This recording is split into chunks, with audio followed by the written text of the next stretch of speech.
How's it going, Insane Nation? Welcome to Let's Talk. We're gonna make this pretty short, but Let's Talk was started with the foundation that I was going to try to bring light into certain topics, bring light into certain news events, certain opinions that I have, and share them with you so we can have a discussion. But what I feel like Let's Talk videos have become are videos that I'm just spewing a bunch of information at you, spewing a bunch of what I would call my wisdom at you, and I'm not really getting any responses back. If you disagree with me, I want you to disagree with me or agree with me. But either way, I want there to be activity. I want people to be talking. I want people to ask me questions. And you can do that everywhere, not just on here, but on Instagram, on Twitter, on Facebook. You can ask me your questions on all of my social media platforms, which are located absolutely right up there where you can completely get the kind of information you want. Guys, I'm trying to give you information that will help you in the long run. I'm trying to give you information that you can discuss with me and other people about. Say, I really don't agree with that, or I do agree with that. I'm trying to pour my lines out, pour myself out as if I were an argumentative essay, where I will qualify a claim, where I will agree with a claim or disagree with a claim, but then concede and counter my claim. Yes, I know I'm getting all nerdy on you with language arts and all that stuff, but that's legitimately what I'm trying to do. I'm trying to literally concede and counter my disagreement, my agreement, or my qualification. So today, this is going to get a little bit juicy, but we're going to talk about this topic and my opinions on this topic, and feel free to disagree because I know a lot of you will, and feel free to agree, or even just qualify and say, you know what, I get your reasoning. I can never say I disagree or agree because I just agree with, or I just get your reasoning, I get your logic. Or you don't really even take a stance on this position, you just want to stay out of it. Either way, that's what these videos are meant to be. You're supposed to disagree, agree, or even qualify, and if you do qualify, let me know. Let me say, hey, you know, I really liked your thinking, I really liked your logic there, and I think that will help a lot of people in the long run. But enough of this talking about what these videos were meant to be. Let's get straight into this video. What is up, guys? I said we were going to be talking about a touchy subject. We're going to be talking about, well, let me just say the word by its name, abortion. And now I know a lot of you guys are going to be like, whoa, you don't want to do that. Don't put yourself out there for those internet trolls, for those radical believers that you can just get eaten alive over the internet. And you know what? That is what I want. Okay? I want people to disagree with me. If you had seen the beginning of my video, you will understand that I want people to disagree with me or agree with me. I want to have conversations with people. So if that's what they want, they can come eat me alive. But before we get into this, I want to tell you guys a story. This story involves a newlywed couple 2 years into their marriage.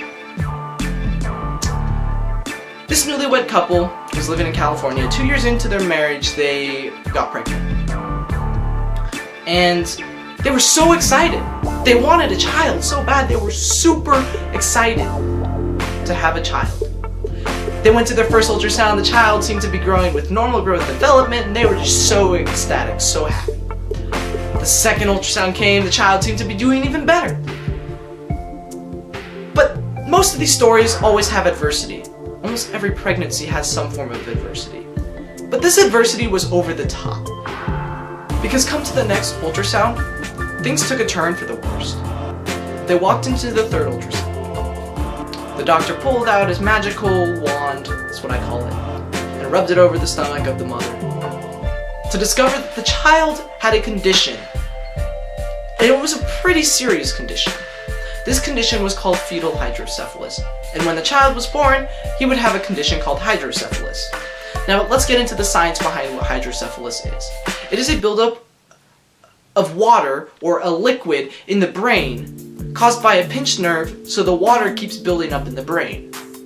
Well, this child had the fetal version of that, so the water was already, or the liquid was already growing in the brain because the nerve was already pinched in the mother's stomach. To the point where if this child were to be born and have actual hydrocephalus, he would have major scarring.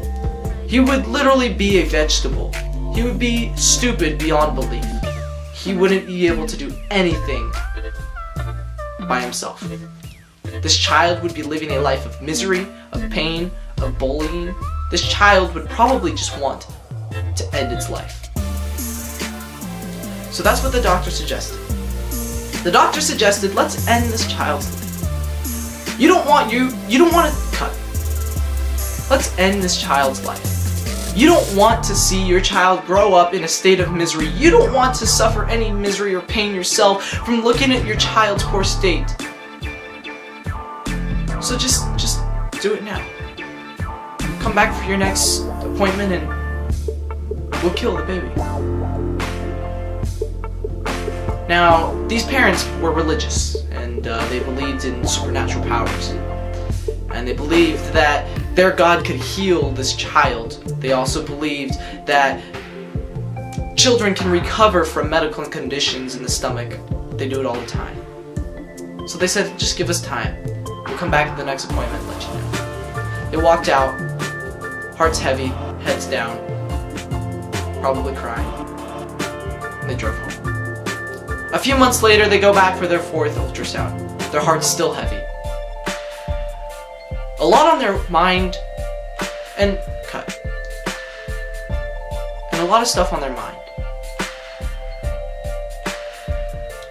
They walk into the ultrasound room and the doctor says, okay, let's do your ultrasound and then you can tell us what you want to do.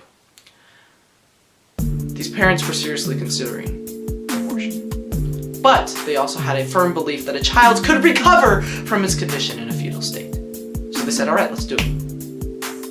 The doctor pulls out his magical ultrasound wand, pulls up the woman, puts the gel on her stomach, runs the magical wand over the stomach till he finds the baby, finds the heartbeat, to discover, in amazement and shock, that the baby's condition was completely gone. And the baby was actually thriving and healthy.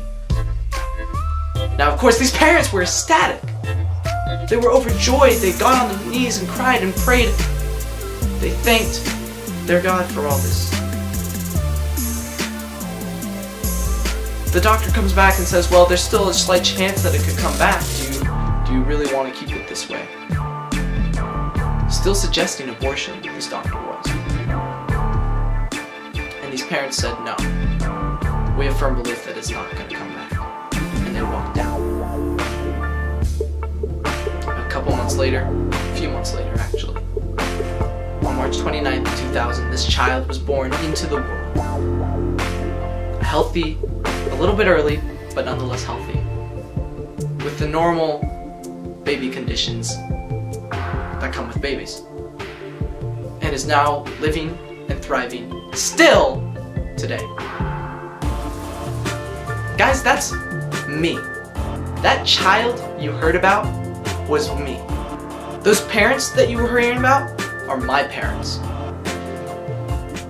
I was a baby with problems in my mother's womb. I brought so much stress into their life right off the bat. And I was going to become a victim to abortion. But I feel like that supernatural power, that my God that healed me, that saved me, that helped me recover, did that for a reason. So I can stand here today and say that I have a firm belief that abortion is not the answer. My stance on abortion is that it is wrong.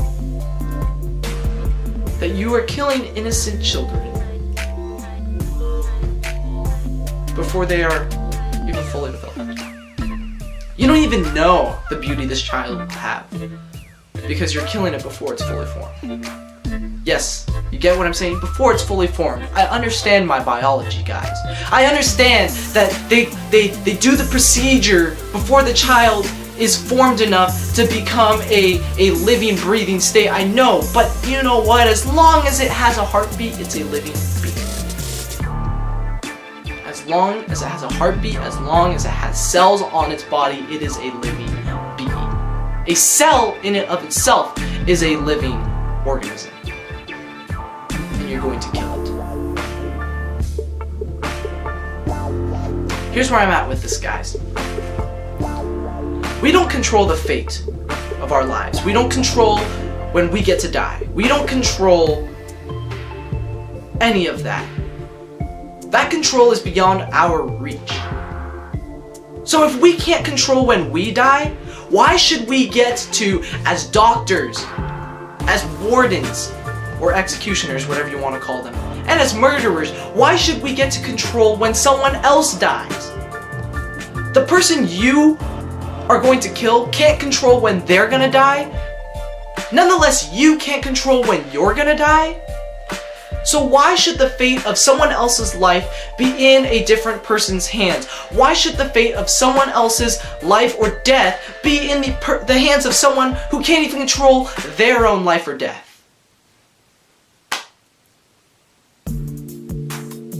Is that logic not straight to the point enough for you?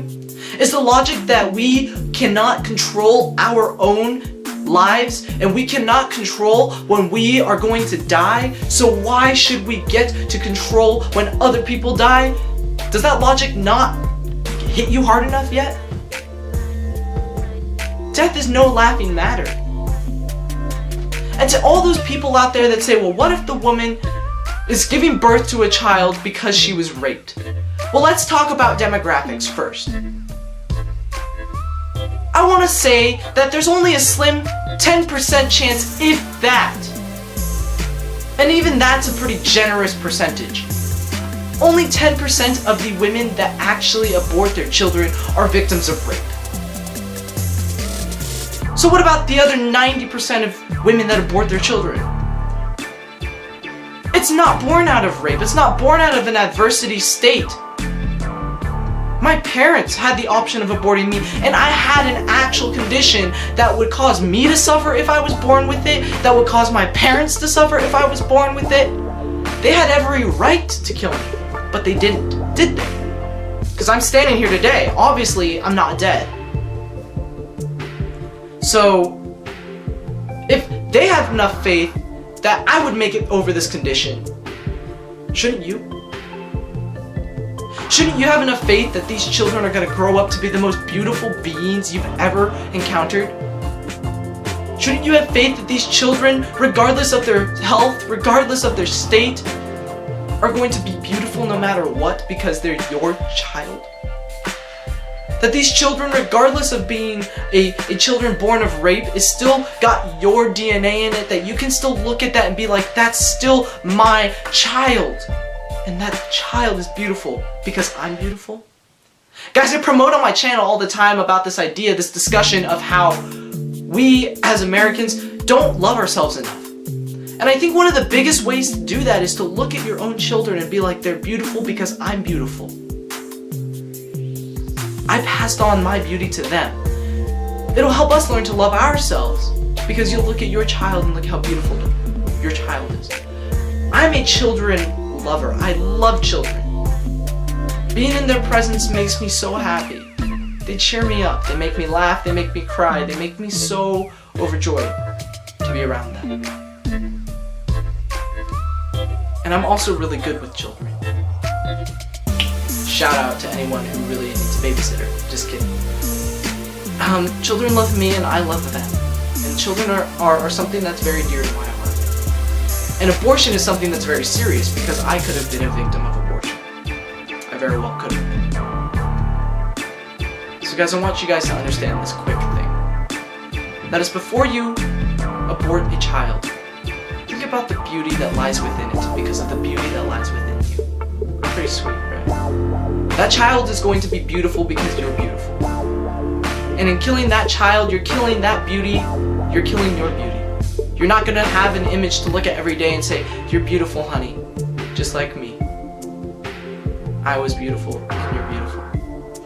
You're not going to be able to learn self-love by looking at a mirror image of yourself every day. So before you kill a baby, before you abort a baby, think about that. That's all I have to say, guys. My stance is I disagree with it, but if you disagree with me, let me know. I'd love to have a discussion with you. I would love to have a talk with you guys. DM me on Twitter. Find me on social media. It's right up there. It's not that hard. It's pretty easy. Just do it. I would love to have a discussion, a civil discussion, where you can disagree with me. Or even feel free to disagree with me and I'm not going to come eat you alive and you're not going to do the same. Feel free to disagree. Agree to disagree. Thank you guys for watching. Before you go, I'm going to leave you with the 3 things I leave everyone with in every single one of my videos, and that is to be positive, to be encouraged, and to be yourself. If you do those 3 things, your life will take a change for the better, and maybe self-love will come as a natural consequence, as a natural result of that, and maybe your thoughts about abortion might change. I don't know, but be positive, be encouraged, and be yourself. Those 3 things are the most amazing things, and I live by that every day. Also, spread kindness, guys. Kindness goes a long ways. Thank you guys for watching. I will see you in the next video. Peace!